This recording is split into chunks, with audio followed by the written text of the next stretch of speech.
A house breathes with sound. It is not just a place where we live, but a sanctuary filled with the symphony of everyday life. The gentle hum of the refrigerator, the comforting tick of the old grandfather clock, these are the sounds that create a sense of belonging. The creak of the floorboards underfoot, these are the subtle melodies that transform a structure of bricks and mortar into a living, breathing home. Each creak tells a story, each sound a memory, each sound a familiar comfort, a reassurance of life and routine. The laughter of children, the murmur of conversations, the rustle of pages turning, all these sounds weave together to form the fabric of home. For the Thompson family, these everyday noises were the invisible threads that wove together the tapestry of their lives. But something was changing. The once familiar sounds began to fade, replaced by an unsettling silence. A subtle shift in the air, a growing unease that settled upon the Thompson household like a shroud. The silence was deafening, a stark contrast to the once vibrant symphony of their home. It began innocently, almost imperceptibly, with the disappearance of a single insignificant sound. But soon, the silence spread, and the Thompson family found themselves enveloped in an eerie quiet, their home no longer the sanctuary it once was. It was Emily, the youngest, who first noticed the silence. The grandfather clock, a fixture in their hallway for generations, stood eerily quiet. Its pendulum, usually swaying rhythmically, was frozen in time. The once comforting tick-tock, a constant in their lives, had vanished. At first her family dismissed it as a figment of her imagination.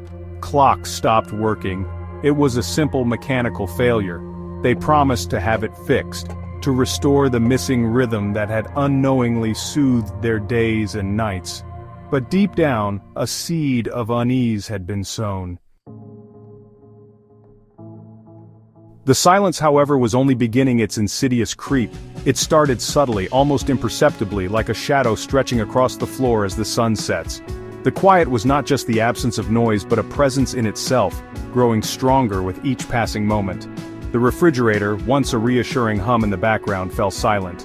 Its usual buzz, a constant companion in the kitchen, was now conspicuously absent, leaving an eerie stillness in its wake. The gurgling of the old pipes, a comforting reminder of the water flowing through their home, ceased. The silence of the pipes was unsettling, as if the very lifeblood of the house had stopped flowing. One by one, the sounds that had been the soundtrack of their lives were fading away, leaving behind an unsettling void. The ticking of the clock, the creak of the floorboards, even the distant hum of traffic, all were swallowed by the growing silence. The family grew increasingly anxious.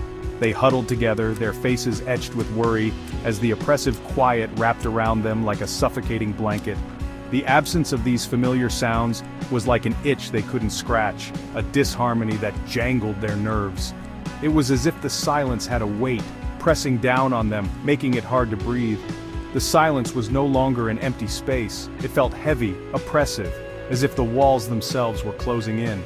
The once familiar home now felt alien, each room a silent witness to their growing unease.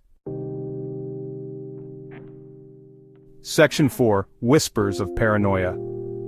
In the dead of night, when the world was supposed to be at rest, a different kind of restlessness took over. Sleep became a distant memory. The nights stretched on endlessly, filled with the torment of sleeplessness. The ticking of the clock was a cruel reminder of the hours slipping away, each second dragging them deeper into their own minds. Every creak of the house, every rustle of leaves outside their windows, was amplified in the stillness, feeding their growing paranoia. The once familiar sounds of their home now seemed foreign and threatening, each noise a potential harbinger of doom. Whispers started to replace conversations, hushed tones laced with suspicion and fear. The family members spoke in fragmented sentences, their voices barely above a whisper, as if afraid that even the walls had ears. Was it their imagination, or was the silence growing deeper, more profound? The shadows seemed to lengthen, creeping into every corner of their minds, making them question their own sanity. The family withdrew into themselves, their once warm and lively home now a stage for their mounting terror.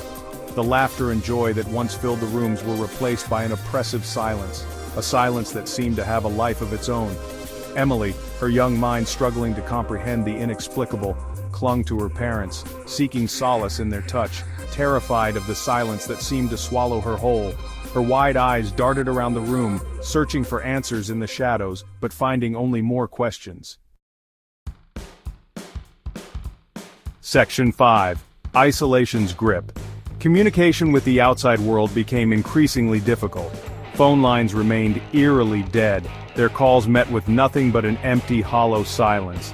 The television flickered to life but remained devoid of sound, the images on the screen a mocking reminder of the world they were being slowly severed from. The family was trapped, their home no longer a sanctuary, but a prison of silence. The outside world, once a comforting presence just beyond their doorstep, now felt a million miles away. Section 6. A House of Shadows. The house, once filled with warmth and laughter, stood shrouded in an oppressive silence. A silence so profound it felt almost sentient. The family, isolated and consumed by paranoia, huddled together, their faces drawn and pale in the flickering candlelight. They were left to face the terrifying reality. They were utterly alone, entombed in a house that had become a tomb of silence. The sounds of their lives were gone, replaced by an echoing void that whispered of a darkness far beyond their understanding.